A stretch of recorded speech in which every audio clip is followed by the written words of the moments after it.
उस पल को कैप्चर करके एक राष्ट्र की अमानत बना देती है, एक मजबूत धरोहर तैयार कर देती है।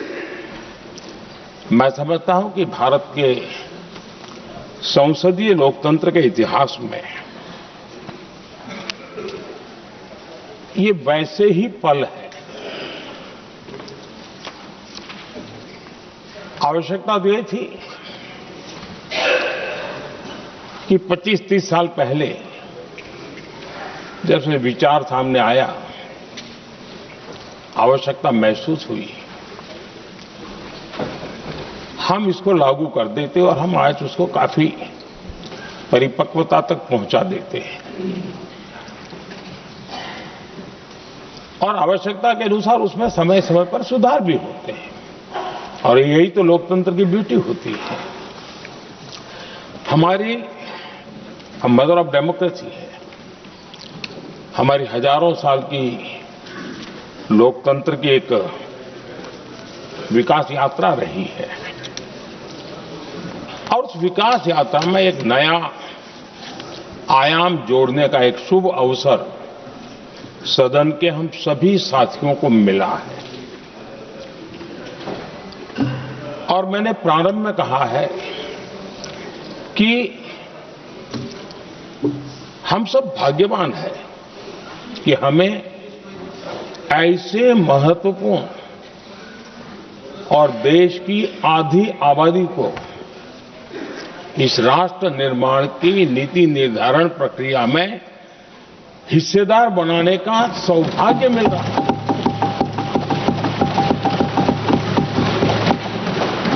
ये हम लोगों के लिए सौभाग्य है और मैं चाहता हूं कि मेरे सभी माननीय सांसद, मैं इधर उधर की आज बात करना नहीं चाहता हूं, हम सभी सांसद इस महत्वपूर्ण अवसर को जाने न दें।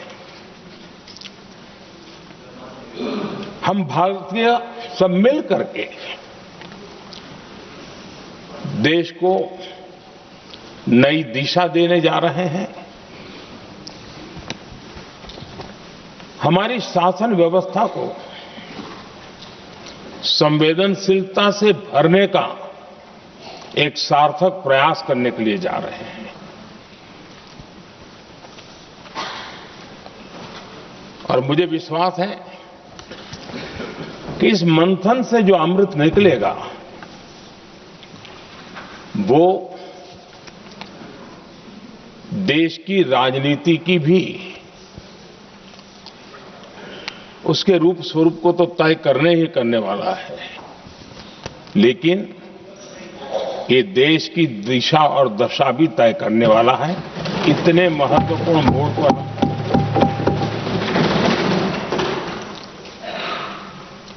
आदरणीय अध्यक्ष जी, 21वीं सदी में भारत एक नए आत्मविश्वास के साथ आगे बढ़ रहा है।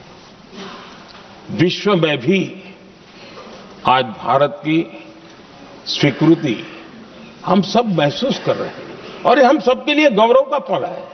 एक समय हमारे पास आया है और इस समय को हमने एक विकसित भारत के संकल्प के साथ जोड़ा है और मैं पक्का मानता हूं कि विकसित भारत का मतलब केवल उत्तम प्रकार के रेल, रास्ते, इंफ्रास्ट्रक्चर या कुछ आर्थिक प्रगति के आंकड़े, सिर्फ इतने से ही विकसित भारत की सीमित कल्पना वाले हम लोग नहीं हैं।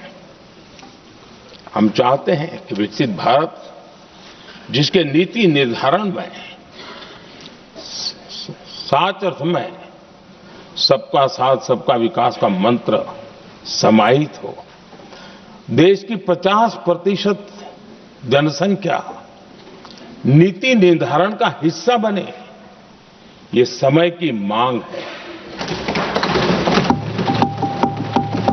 हम पहले ही देरी कर चुके हैं, कारण कोई भी होंगे, जिम्मेवार कोई भी होंगे, लेकिन इस सच्चाई को हमें स्वीकार करना होगा कि जब हम अकेले मिलते हैं तब मानते हैं हाँ यार, लेकिन जब सामूहिक रूप से मिलते हैं, मुझे याद है कि जैसे इसकी प्रक्रिया चली थी, सभी दलों से मिलना हुआ है, एक दल को छोड़ करके। जिन जिन से मिलना हुआ है, हर एक ने सैद्धांतिक विरोध नहीं किया है। बाद में जाकर के जो कुछ भी हुआ होगा, राजनीतिक दिशा पकड़ी जा रही है।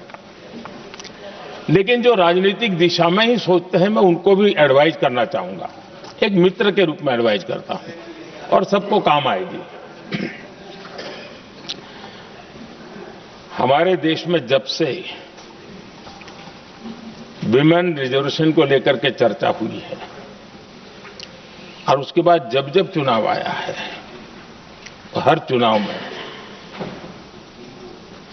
महिलाओं को मिलने वाले इस अधिकार का जिसने विरोध किया है, जिसने विरोध किया है, देश की महिलाओं ने उन्हें माफ नहीं किया है। उनका हाल बुरे से बुरा किया है। लेकिन ये भी देखिए कि 24 के चुनाव में ऐसा नहीं हुआ। क्यों नहीं हुआ? ये इसलिए नहीं हुआ कि 24 में सबने सहमति इसको पारित किया, तो ये विषय ही नहीं रहा। किसी के पक्ष में पॉलिटिकल फायदा नहीं हुआ, किसी का नुकसान भी नहीं हुआ। सहज रूप से जो मुद्दे थे, उन मुद्दों के आधार पर चुनाव लड़ा, क्योंकि 24 में सब साथ में थे। कुछ लोग यहां हैं, कुछ लोग नहीं है, लेकिन सब साथ में थे। आज भी मैं कहता हूं, अगर हम सब साथ में जाते हैं तो इतिहास गवाह है कि ये किसी एक के राजनीतिक पक्ष में नहीं जाएगा। ये देश के लोकतंत्र के पक्ष में जाएगा, देश के सामूहिक निर्णय शक्ति के पक्ष में जाएगा, और हम सब उसके यश के हकदार होंगे। न ट्रेजरी बैंक उसका हकदार रहेगा, न मोदी उसका हकदार रहेगा, यहां बैठे हुए सब हकदार रहेंगे। और इसलिए जिन लोगों को इसमें राजनीति की बू आ रही है, मैं चाहूंगा कि वो खुद के परिणामों को पिछले 30 साल में देख ले। फायदा उनका भी इसी में रास्ता दिखा रहा हूं। इसी में फायदा है कि जो नुकसान हो रहा है उससे बच जाओगे। और इसलिए मैं समझता हूं कि इसको राजनीतिक रंग देने की जरूरत नहीं है। आदरणीय अध्यक्ष जी, मुझे याद है तब तो मैं शासकीय व्यवस्था की राजनीति में नहीं था, मैं एक संगठन के कार्यकर्ता के नाते काम करता था। उस समय एक चर्चा सुनने को मिलती थी गलियारों में कि देखिए ये कैसे लोग हैं,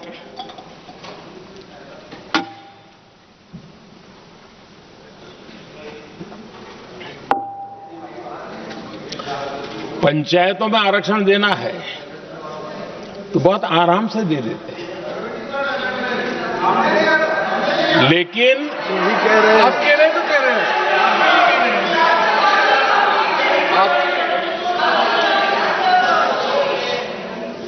पंचायतों में आरक्षण देना है तो आराम से देते हैं, क्योंकि उसमें उनको खुद का पद जाने का डर नहीं लगता है। उसको लगता है हम सुरक्षित यार वहां दे दो। ये उस समय गलियारों में बहुत चर्चा थी कि बोले कभी नहीं करेंगे यहां बैठे हुए। क्यों? क्योंकि उनका कुछ जाएगा। और इसलिए और बगे पंचायत का हो जाता है, 50% तक पहुंच गए। मैं राजनीतिक दृष्टि से और भी एक बात समझाना चाहता हूं साथियों। आज से 25 साल 30 साल पहले जिसने भी विरोध किया तो विरोध राजनीतिक सतह से नीचे नहीं गया था। आज ऐसा समझने की गलती मत करना। पिछले 25-30 साल में ग्रास रूट लेवल पे पंचायती चुनाव व्यवस्थाओं में जीत करके आई हुई बहनों में एक पॉलिटिकल कॉन्शियसनेस है। वे ओपिनियन मेकर हैं ग्रास रूट लेवल पे। 30 साल पहले वो शांत रहती थी, बोलती नहीं थी, समझती थी, बोलती नहीं थी। आज वो वोकल है और इसलिए अब जो भी पक्ष विपक्ष होगा, वो जो लाखों बहनें कभी न कभी पंचायत में काम कर चुकी है, प्रतिनिधित्व कर चुकी है, जनता के सुख दुख की समस्याओं को गहराई से देखा है, वो आंदोलित है। वो कहती हैं कि झाड़ू कचरा वाले काम में तो हमें जोड़ देते हो, वो तो परिवार में भी पहले होता था, अब हमें निर्णय प्रक्रिया में जोड़ो। और निर्णय प्रक्रियाएं विधानसभा में और पार्लियामेंट में होती है।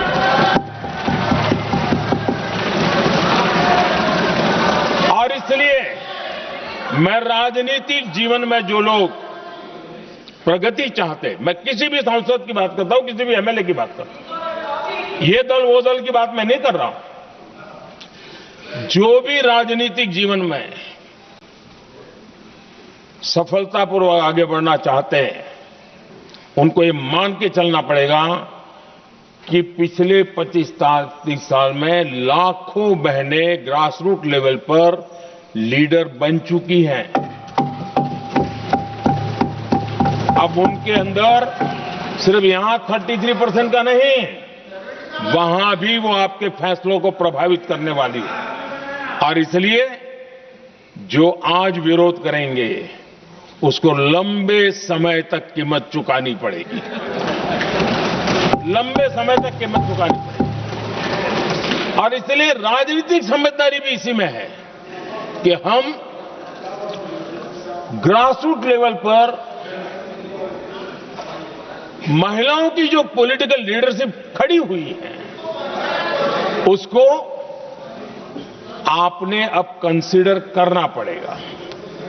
यहां मैंने सुना हमारे मुलायम सिंह जी थे, तब से एक विषय चला रहे हैं, उनके परिवार वाले भी चला रहे हैं।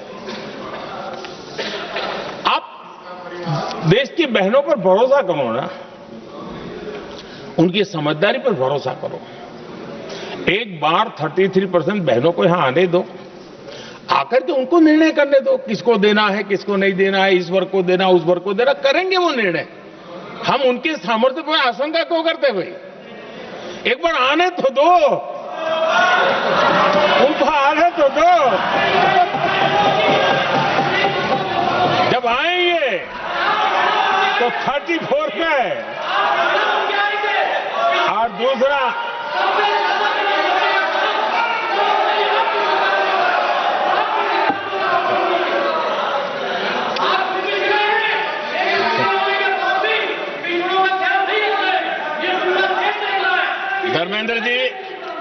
धर्मेंद्र जी, मैं आपका बहुत आभारी हूं कि आपने मेरी पहचान करा दी। ये बात सही है, मैं अति पिछड़े समाज से आता हूं।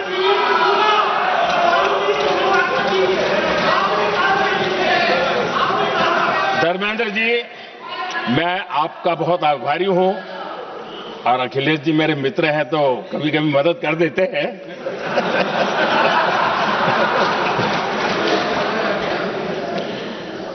ये बात सही है कि मैं अति पिछड़े समाज से आता हूं, लेकिन मेरा दायित्व समाज के सबको साथ लेके चलने का है, और यही मेरे संविधान ने मुझे यही रास्ता दिखाया है।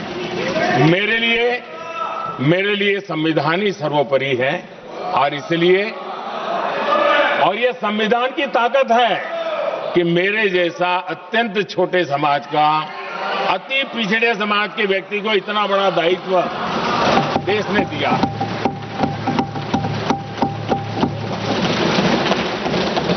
और इसलिए मैं तो देशवासियों का ऋणी हूं, और मैं तो संविधान निर्माताओं का ऋणी हूं कि जिसके कारण आज मैं यहां हूं। लेकिन आदरणीय अध्यक्ष जी, पिछड़ी जाति का स्वीकार कर रहे हैं, लेकिन हम पिछड़ी जातियों के साथ अन्याय न करें, इतना निवेदन है। आदरणीय अध्यक्ष जी, आज जीवन के हर क्षेत्र में हम देखें कि नारी शक्ति देश के गौरव को बढ़ाने वाले, परचम लहराने में कहीं पीछे नहीं है जी। हम गर्व कर सकें इस प्रकार से जीवन के अलग अलग क्षेत्रों में आज हमारी माताएं, बहनें बहुत बड़ा योगदान। हमारी बेटियां तो कमाल कर रही हैं जीवन के हर क्षेत्र में।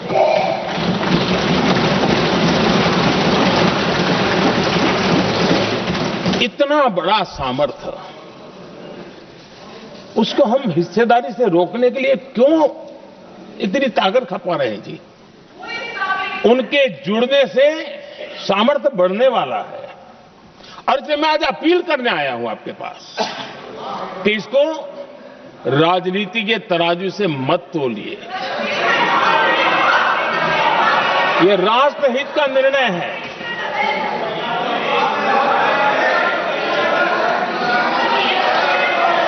आदरणीय अध्यक्ष जी, आज का हमारे सामने अवसर एक साथ बैठ करके एक दिशा में सोच करके विकसित भारत बनाने में हमारी नारी शक्ति की भागीदारी को एक खुले मन से निर्णय करने का अवसर है, स्वीकार करने का अवसर है। और मैंने जैसा पहले ही कहा कि आज पूरा देश और विशेष करके नारी शक्ति हमारे निर्णय तो देखेगी, लेकिन निर्णय से ज्यादा हमारी नीयत को देखेगी।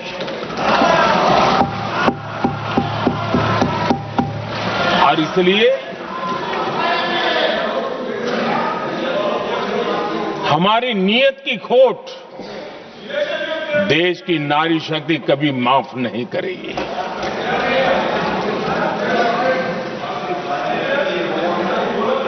आदरणीय अध्यक्ष जी, 2023 में इस नए सदन में हमने सर्वसम्मति से एक प्रकार से इस अधिनियम को स्वीकार किया था।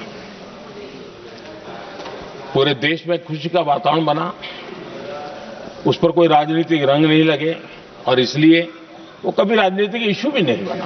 तो एक अच्छी स्थिति है। अब सवाल ये है कि हमें कितने समय तक इसको रोकना है।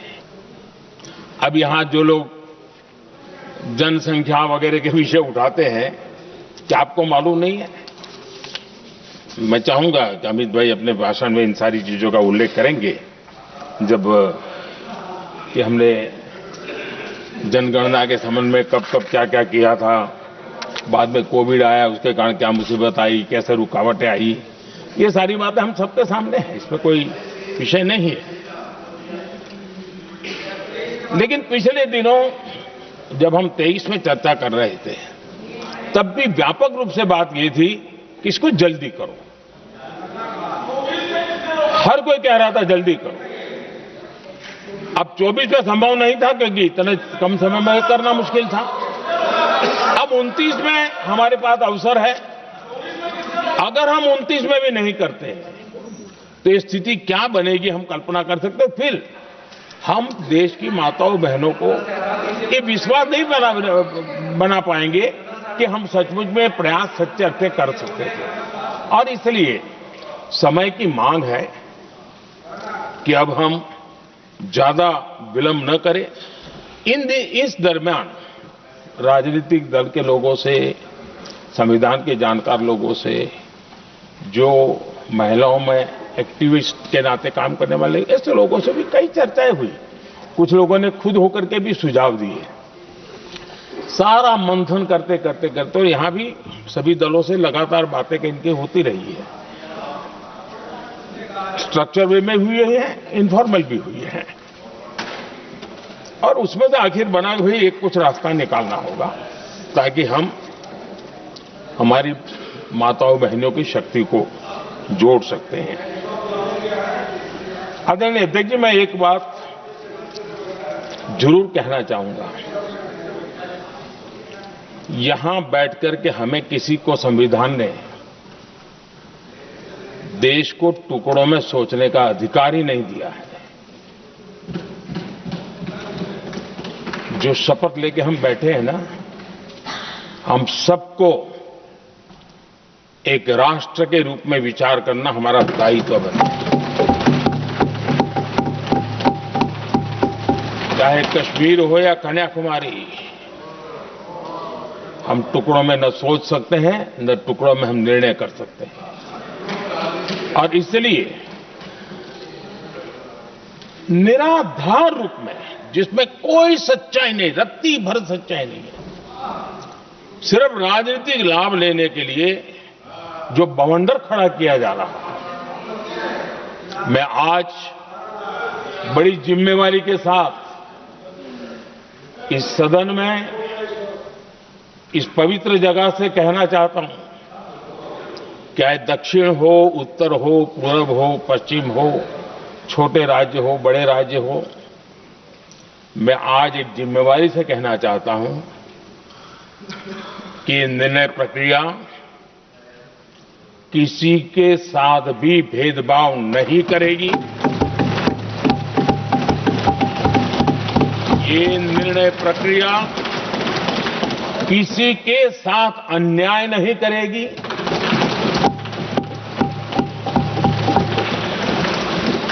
भूतकाल में जो सरकारें रही और जिनके कालखंड में जो परिसीमन हुआ और जो अनुपात उस समय से चला आ रहा है, उस अनुपात में भी कोई बदलाव नहीं होगा और वृद्धि भी उसी अनुपात में होगी।